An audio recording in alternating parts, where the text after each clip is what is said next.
Järgmise nädala lõpus saab Saku Suurhallis osa võitluskunstide ühe populaarseima sarja King of Kings järjekordsest Grand Prix etapist. Eestlastel on erakordne võimalus seda sarja kodus võõrustada. 17. oktoobril astuvad areenile Eesti parimad ning mitmed maailmakuulsad võitlejad kokku 10 riigist. Kõik võitluskunstide sõdalaste fännid on oodatud show'le, mida Eurosport Live kannab üle vähemalt 150 riigis. Piletid King of Kingsi Grand Prix etapile on müügis Piletilevis.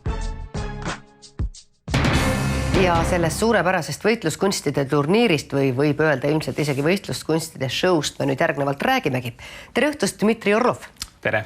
Teie olete selle King of Kings turniiri üks korraldajatest. Korraldajaid on palju, turniir on väga suur.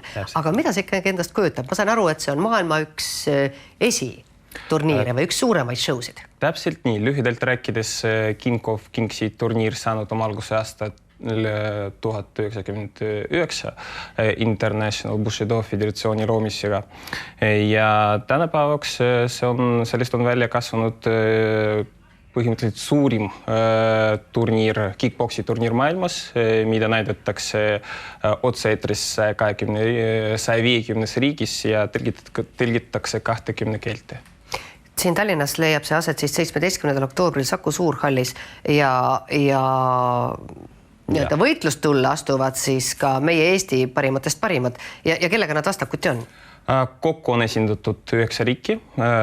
Eestit esindavad 8 sportlast, 7 meest ja 1 naine. Ja teistest riikidest muidugi on esindatud Läti, Leedu, samuti on sportlased Poolast, Ukrainast, Hollandist, Brasiiliast, Itaaliast ja Türgist. Ja meie võistlejate seas on siis kickboxingu mehed, et Marko Moisar ja kindlasti, kellest on väga palju räägitud, ja Alekseiko, jah? Ja, täpselt. Aga Alekseiko võistleb MMA-reeglite järgi. Tema on siis erand? Jah, tema on erand, võib nii ütelda. Ja kõik teised K1 reeglite järgi. No, nimetame ära ka Andraho. Andraho on muidugi ka Eestit esindamas ja tema vastu on mina ütlen väga tugev Poola sportlane, nii et me muidugi soovime tema leedut ja oodame temast võitu. No Andra on ilmselt üks eriline Eesti naine, et rohkem naisi ei olegi ja ta on ju väga kõrgele juba jõudnud maailmas. Jah, täpselt nii. Teda nimetatakse Eesti Amazon. Aga mille poolest see show siis eriline on, et teda nii paljudes riikides üle kantakse ja nüüd Eesti sportlased, kas nad on siis ka maailmas nii kõrgel tasemel, et pakuvad huvi? Kindlasti Eesti sportlased on päris kõrgel tasemel. Üks tugevamatest ja sportlastest, Eesti sportlastest, kes meil võistleb, on Maksim Vorovski. Ta on ka maailma tasemel hästi tuntud sportlane ja hiljuti ta on viimane tema võistlus toimus ka siin Tallinnas Explosion turniiril, kus ta ka edukalt võitis. Me oleme King of Kingsi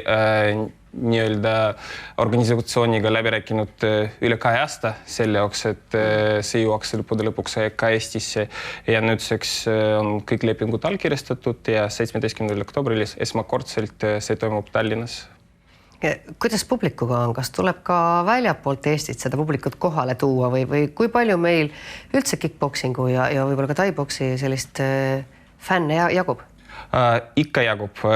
Eestis on need alad päris populaarsed ja me planeerime kaudselt 3500 pealtvaatajaid. Praegu ma võin ütelda, et müüdud üle poole saali on välja müüdud, aga müügid aktiivselt kasvavad, nii et ja ütleme, turniirini aega veel on, nii et kui on suur. Natuke üle nädala on veel aega selle suurpäevani. Mis teil endal on vaja veel ära teha? Või on kõik tehtud?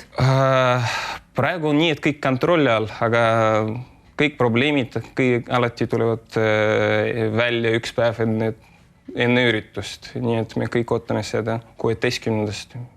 millal me saame aru, mis asjad jäid tegemata. Ja nüüd, kui see 17. koos nende tegemata asjadega kohale jõuab, siis millised on teie ootused?